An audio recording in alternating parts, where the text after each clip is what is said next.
السلام علیکم۔ ناول کی لاسٹ ایپیسوڈ لے کر حاضر ہوں۔ ناول کی فرمائش ہم سے کی ہے ریڈ روز نے۔ ناول کا نام ہے عجب تقاضے ہیں چاہتوں کے۔ مصنفہ ہیں سیما شاہد۔ آخری قسط۔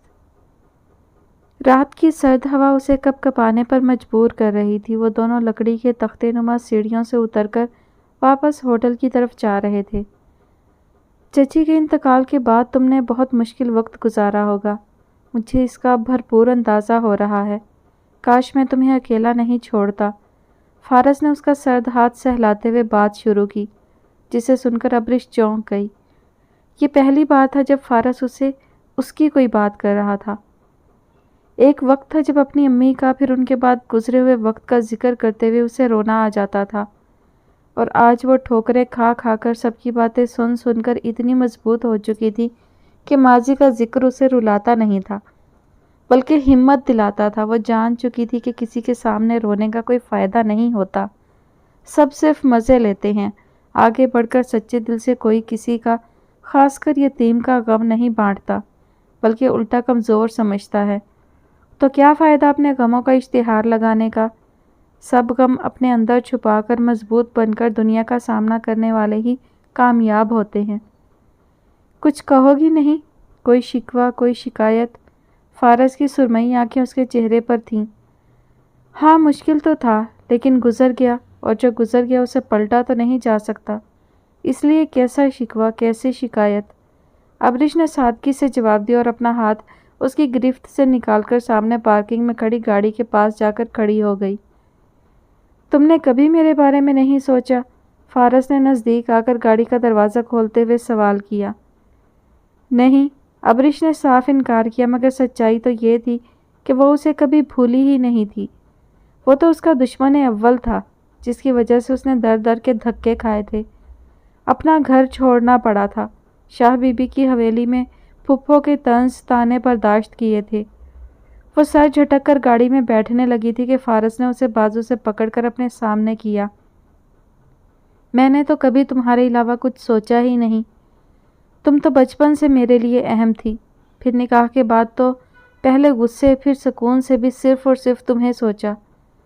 یہ بات میرے دماغ میں بیٹھی ہوئی تھی کہ مجھے اپنی ساری زندگی ایک چھوٹی سی لڑکی کے ساتھ اس کے نخرے اٹھاتے ہوئے گزارنی ہے۔ وہ اسے یقین دلا رہا تھا۔ سب جھوٹ، ابرش نے کندھے اچکاتے ہوئے کہا۔ میں اگر تمہیں چھوڑنا چاہتا تو کون مجھے روک سکتا تھا؟ بولو۔ میں چاہتا تو طلاق بھجوا سکتا تھا، یا گھر میں ہمارے رشتے کو توڑنے کا پریشر ڈال سکتا تھا، لیکن میں نے ایسا کچھ نہیں کیا کہ مجھے ایسا کرنا ہی نہیں تھا۔ وہ بولتے بولتے رکا اور ابرش کے چہرے کو بغور دیکھا۔ نیو یارک آ کر میرے پاس کئی آپشن تھے، کئی لڑکیاں میرے نزدیک آنا چاہتی تھیں، مگر میرا نکاح ہو چکا تھا جس کی پاسداری مجھ پر لازم تھی۔ کئی لڑکیوں نے میرا دل جیتنے کی کوشش کی، پر میرے اندر تو تم بیٹھی ہوئی تھی، جس کا مجھے بھی دیر سے علم ہوا۔ پھر میں یہیں رک گیا تاکہ اپنا کیریئر بناؤں اور تمہارے ساتھ سب سے دور ایک الگ دنیا بساؤں۔ وہ کہتے کہتے رکا۔ اسی لیے تو میں نے ماڈلنگ شروع کی کہ خوب پیسہ کماؤں اور پھر ان پیسوں کو تم پر لٹاؤں، کوئی روک ٹوک نہ ہو، بس میں اور تم۔ اس کی آنکھوں میں ابرش کے لیے چاہت کا ایک سمندر موجزن تھا۔ مجھے سردی لگ رہی ہے، گھر چلیں؟ ابرش نے ٹھنڈے لہجے میں اسے جواب دیا اور آہستگی سے اپنے بازو پر رکھے اس کے ہاتھ کو ہٹا کر گاڑی کے اندر بیٹھ گئی۔ فارس کو اپنے جذبات پر قابو رکھنا آتا تھا۔ وہ یوں ہر کسی پر کھلنے والا مرد نہیں تھا، لیکن ابرش اس کی ذمہ داری تھی، اس کی بیوی تھی۔ کچھ احساس ندامت بھی تھا، اس لیے اس نے ابرش کو اپنی چاہت کا، اپنے جذبات کا احساس دلانا چاہا تھا، لیکن وہ تو ایک لمحے میں اس کے جذبات کی نفی کر گئی تھی۔ فارس کو اب خود پر غصہ آ رہا تھا کہ کیوں اس نے بے حس لڑکی پر اپنے جذبات عیاں کیے۔ وہ ابرش کی سائیڈ کا دروازہ بند کر کے گھوم کر ڈرائیونگ سیٹ پر آ کر بیٹھا تو اس کا سر کار کی چھت سے ٹکرا گیا۔ آپ ٹھیک ہیں؟ چوٹ تو نہیں لگی؟ ابرش نے اس کے سختی سے بھیچے ہوئے جبڑوں کو غور سے دیکھا۔ آئی ایم فائن، اس نے سختی سے جواب دیا اور زور سے اپنی سائیڈ کا دروازہ بند کیا کہ گاڑی ہل کر رہ گئی تھی۔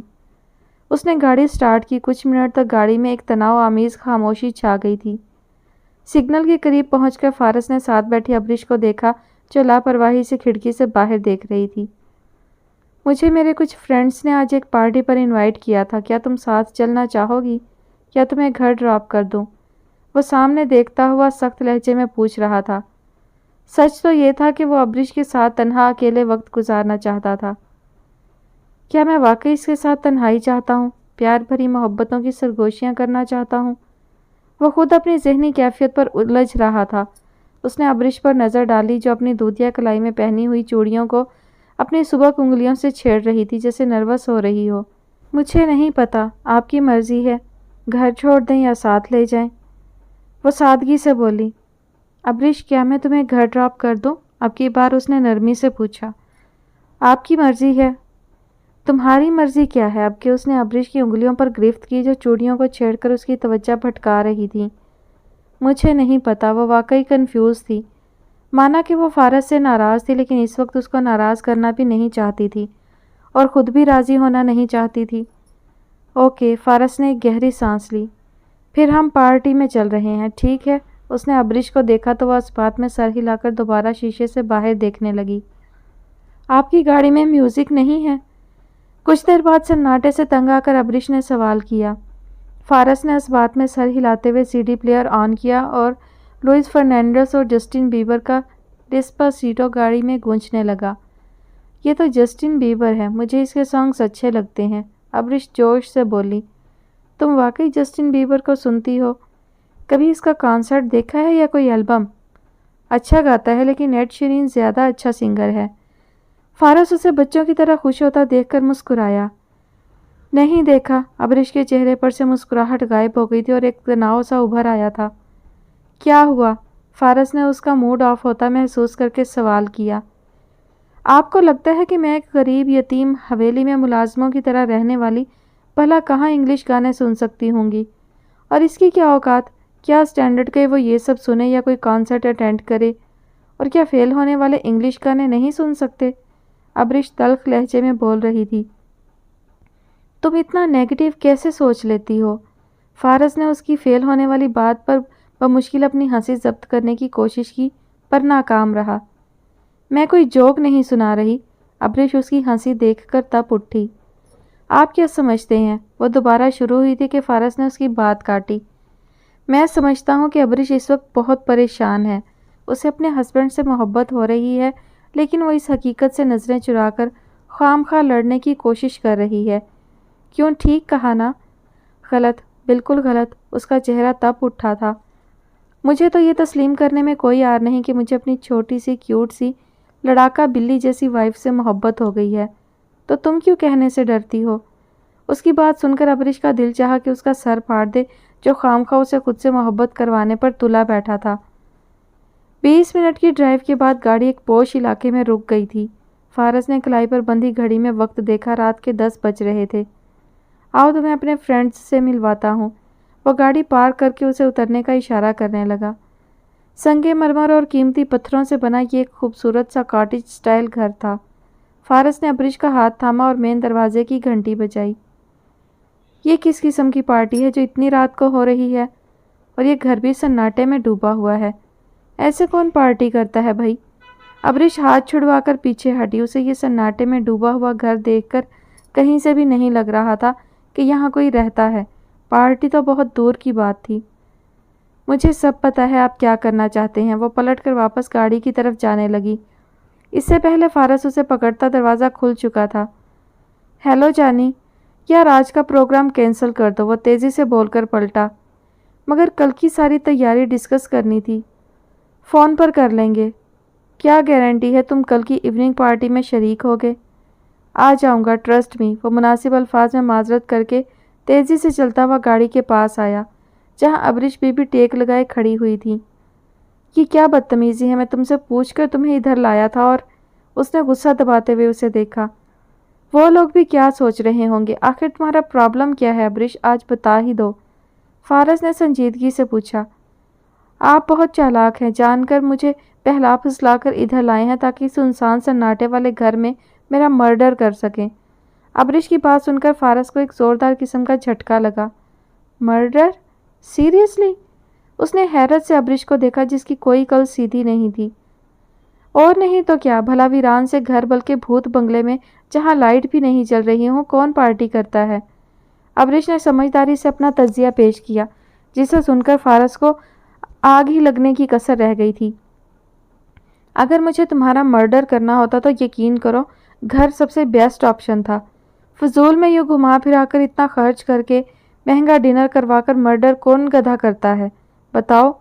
اس کا موڈ ٹھیک ٹھاک آف ہو چکا تھا۔ قربانی کے بکرے کو بھی اچھی طرح سے کھلایا پلایا جاتا ہے۔ صرف فارس، آپ مجھے ایزی ٹارگٹ مت سمجھنا، میں بہت چالاک ہوں، ابریش نے اسے آگاہ کیا۔ اوکے، صرف اتنا بتا دو مس چالاک کہ میں تمہارا مرڈر کیوں کروں گا؟ کوئی ریزن یا لاجک ہے اس فضول بات کی؟ اس نے گاڑی کی سپیڈ بہت تیز کر دی تھی۔ وہ اب گھر پہنچ کر ٹھنڈا پانی اپنے سر پر ڈال کر اپنا اشتعال کم کرنا چاہتا تھا، ورنہ ابریش نے اس کے ہاتھوں واقعی قتل ہو جانا تھا۔ میں آپ سے زیادہ خوبصورت ہوں اور ینگ بھی ہوں، وہ تو میں نے ایکٹریس بننے کا پروگرام کینسل کر دیا، ورنہ آپ کو کون پوچھتا؟ آپ میری خوبصورتی سے جیلس ہیں اور اب تو میں وکیل بن کر آپ پر کیس بھی کرنے والی ہوں، یہ کیا کم ریزن ہے؟ وہ انگلیوں پر اپنی خوبیاں گنوا رہی تھی۔ بس اب ایک لفظ نہیں بولنا، فارس نے سختی سے اسے ٹوکا۔ گھر پہنچ کر فارس نے دروازہ کھولا اور بنا ابریش کا انتظار کیے سیدھا اپنے کمرے میں چلا گیا۔ وہ آرام سے مین ڈور لاک کر کے کچن میں آئی، فریج سے آئس کریم نکالی اور اپنے کمرے کا رخ کیا۔ فارس کی نگاہوں اور بدلے انداز نے اسے اس وقت اتنا بوکھلا دیا تھا کہ وہ بیچاری ڈھنگ سے ڈنر بھی نہیں کر سکی تھی۔ کمرے میں آ کر آئس کریم کا ڈبہ ہاتھ میں لیے وہ بیڈ پر بیٹھی تو سائڈ پر پڑے ہوئے سیل فون پر دھیان گیا، جس پر پاکستان سے 6-7 مسڈ کالز آئی ہوئی تھی۔ فارس جس طرح اسے جلدی جلدی لے کر باہر گیا تھا، وہ سیل فون ساتھ لے جانا بھول گئی تھی۔ ویسے بھی ابھی اسے فون ساتھ رکھنے کی عادت نہیں ہوئی تھی، اسے واٹس ایپ استعمال کرنا بھی شہریار نے سکھایا تھا۔ صبح کے 8 بج رہے تھے۔ رخسار میز پر بوا کے ساتھ ناشتے کے لوازمات رکھوا رہی تھی۔ چھوٹا اسامہ اس وقت اپنی دادی فرزانہ کی گود میں بیٹھا ہوا تھا۔ شاہ بی بی کرسی پر بیٹھی تسبیح پڑھ رہی تھی جب اکرام اخبار ہاتھ میں لیے بڑے کمرے میں داخل ہوا۔ رخسار، اس نے کچن سے چائے لاتی ہوئی رخسار کو پکارا۔ میاں کبھی ماں کو بھی یاد کر لیا کرو، جب دیکھو بیوی کے پلو سے بندھے رہتے ہو۔ فرزانہ پھپھو نے کڑی نظروں سے اپنے صاحبزادے کو دیکھا۔ امی، ابریش کا رزلٹ آ گیا ہے، وہی بتا رہا تھا۔ وہ اخبار رخسار کے ہاتھ میں پکڑا کر شاہ بی بی سے سر پر پیار لیتے ہوئے اسامہ کو پھپھو کی گود سے لے کر کرسی گھسیٹ کر بیٹھ گیا۔ آپ سب ناشتہ کریں، میں ڈائری سے ابریش کا رول نمبر نکال کر لاتی ہوں۔ رخسار چائے سرو کر کے جانے لگی۔ تمہیں تو بس بہانہ چاہیے ہوتا ہے کام سے جان چھڑانے کا۔ ارے پہلے ناشتہ تو کروا دو، کون سا عمران خان کا نتیجہ آ گیا ہے جو یہ بیوی دیوانی ہو گئی ہیں؟ فرزانہ بیگم نے طنز کیا۔ رخسار بیٹی، ناشتے کے بعد اخبار اور ابریش کا رول نمبر لے کر ہمارے کمرے میں آ جانا۔ شاہ بی بی نے بات ختم کی۔ اس سے پہلے رخسار کچھ کہتی، اکرام نے سائڈ پر رکھا رخسار کا سیل فون اٹھایا اور ابریش کو کال ملانے لگا۔ کدھر؟ رخسار نے پوچھا۔ ابریش کو کال کر رہا ہوں، اسی سے رول نمبر پوچھ لوں گا۔ آپ خواتین کے چکر میں رہا تو بس ہو گیا کام۔ اکرام نے دوبارہ فون ملایا، کئی بار فون ملائے پر ابریش نے فون نہیں اٹھایا۔ کیا ہوا؟ شاہ بی بی نے تفکر سے سوال کیا۔ شاہ بی بی، وہ فون نہیں اٹھا رہی۔ اکرام نے فون بند کیا۔ وہ تو ایک بیل پر فون اٹھاتی ہے، خدا خیر کرے، تم ذرا فارس کو فون ملاؤ، شاہ بی بی نے پریشانی سے کہا۔ جی شاہ بی بی، ملاتا ہوں۔ اکرام نے فارس کو فون ملایا پر اس نے بھی فون نہیں اٹھایا۔ اٹھاتا بھی کیسے؟ وہ تو اس وقت اتنی سردی میں ٹھنڈا شاور لے کر اپنا غصہ کم کر رہا تھا۔ آپ سب ناشتہ تو کریں، یہ کیا صبح سویرے فون لگا رکھا ہے؟ فرزانہ بیگم نے سب کو گھور کر اپنا ناشتہ شروع کیا۔ وہ سب ناشتہ کر کے فارغ ہوئے تھے۔ اکرام تیار ہونے اپنے کمرے میں چلا گیا تھا۔ رخسار برتن سمیٹ رہی تھی جب اس کا میز پر رکھا فون بجنا شروع ہوا۔ اس سے پہلے وہ کچن سے نکل کر فون اٹھاتی، فرزانہ بیگم فون پر ابریش کی تصویر دیکھ کر کال ریسیو کر گئی۔ السلام علیکم رخسار آپی، ابریش کی چہکتی ہوئی آواز ابھری۔ لڑکی، تمہیں کب سے فون کر رہے ہیں، کہاں مری ہوئی تھی تم؟ فرزانہ پھپھو کو اس کی شوخی ایک آنکھ نہیں بھائی تھی۔ پھپھو میں، ابریش نے جواب دینا چاہا لیکن وہ کہاں سننے والی تھی، جھٹ سے دوسرا سوال کر بیٹھی۔ اور وہ نگوڑا فارس، وہ کدھر گیا؟ پھپھو، وہ نہ ڈیٹ پر گئے ہیں۔ ابریش نے اطمینان سے ان کی اطمینان کا بیڑا غرق کرنے کی ٹھانی۔ اوئی نوج، یہ ڈیٹ کیا مریخ پر ہے جو وہ فون تک نہیں اٹھا سکتا؟ فرزانہ پھپھو کی بات سن کر آفس جانے کے لیے تیار اندر آتے اکرام کو کھانسی کا پھندا سا لگ گیا تھا۔ پھپھو آپ کو ڈیٹ کا نہیں پتا؟ ابرش نے معصومیت کے سارے ریکارڈ توڑ دیے تھے۔ ہمارے لیے اپنا گوٹھ اپنی حویلی ہی کافی ہے، ہم کیوں جائیں ڈیٹ پر؟ گوروں کا منحوس شہر، استغفار۔ فرزانہ بیگم نے کان کو ہاتھ لگائے۔ امی فون مجھے دیں۔ اکرام نے ان سے فون لے کر ابرش کو رزلٹ کا بتایا، اس کا رول نمبر لے کر اسے ہولڈ کروا کر اخبار میں چیک کرنا شروع کیا۔ شکر ہے اس بار وہ پاس ہو گئی تھی، بس 2 نمبرز سے لڑکنے سے بچی تھی۔ اسے رزلٹ بتا کر اکرام نے شاہ بی بی کو فون دیا، جو اسے مبارکباد دیتی ہوئی بات کرتے کرتے اپنے کمرے میں چلی گئی۔ اکرام، فرزانہ پھپھو نے اسے روکا جو آفس کے لیے نکل رہا تھا۔ بیٹا یہ ڈیٹ کون سی جگہ کا نام ہے؟ انہوں نے پوچھا۔ امی آپ کو کس نے کہا کہ یہ کوئی جگہ ہے؟ اکرام نے الٹا سوال کیا۔ ارے وہ اپنی کرم جلی ابرش کہہ رہی تھی نا کہ فارس ڈیٹ پر گیا ہے۔ رخسار، اکرام نے آواز لگائی تو وہ جلدی سے اسامہ کو گود میں لیے اندر آئیں۔ تم ذرا امی کو سمجھا دو ڈیٹ کیا ہوتی ہے، پھر شام میں ہم بھی جائیں گے ڈیٹ مارنے۔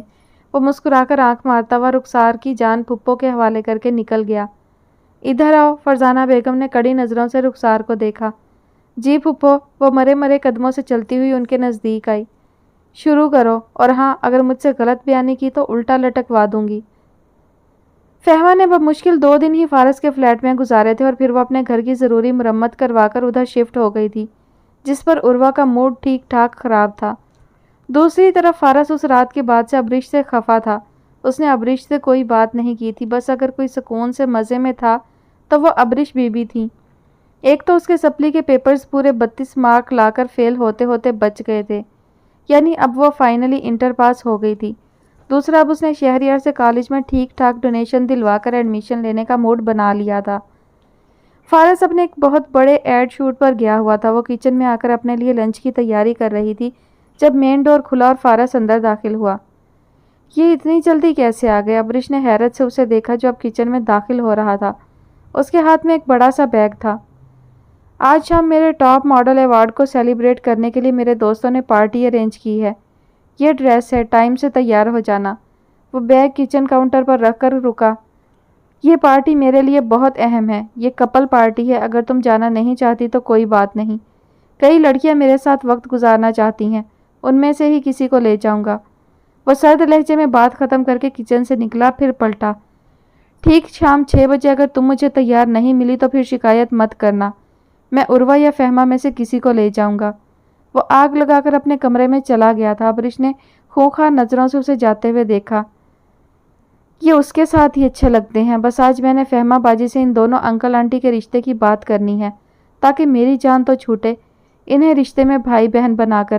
اس نے سر جھٹک کر چولہا بند کیا اور فارس کا لایا ہوا بیگ اٹھا کر اپنے کمرے میں آ گئی۔ ہلکے کاسنی رنگ کی فل سلیو ہم رنگ موتیوں سے سجی ٹاپ اور 7 پیروں تک آتا لانگ گہرا کاسنی سبز آمیزش رنگت لیے اسکرٹ تھا، ساتھ میں ہلکی سی ہیل کے سینڈل۔ یہ سب کافی مہنگی شاپنگ تھی جو فارس نے اس کے لیے کی تھی۔ چل ابرش تیار ہوتے ہیں۔ وہ خاصے موڈ میں لباس اٹھا کر واش روم کا رخ کر چکی تھی۔ نیوی بلو ڈنر سوٹ میں بالوں کو جل سے سیٹ کیے، ایک ہاتھ میں قیمتی گھڑی اور دوسرے میں پلاٹینم بینڈ پہنے فارس لیونگ روم میں آ چکا تھا۔ ابرش تم آ رہی ہو یا میں جاؤں؟ اس نے آواز لگائی۔ آئی۔ وہ جلدی سے سینڈل پہن کر باہر نکلی۔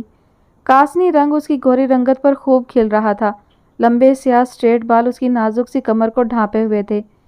یہ لباس اس پر فٹ آیا تھا۔ فارس نے بڑی مشکل سے اپنی نگاہیں اس پر سے ہٹائیں جو اسے بغور دیکھ رہی تھی، شاید اس کی مردانہ وجاہت سے امپریس ہو رہی تھی۔ اسے احساس تفخر ہوا۔ صرف فارس، لڑکی میں ہوں اور مجھ سے زیادہ تو آپ تیار ہوئے ہیں۔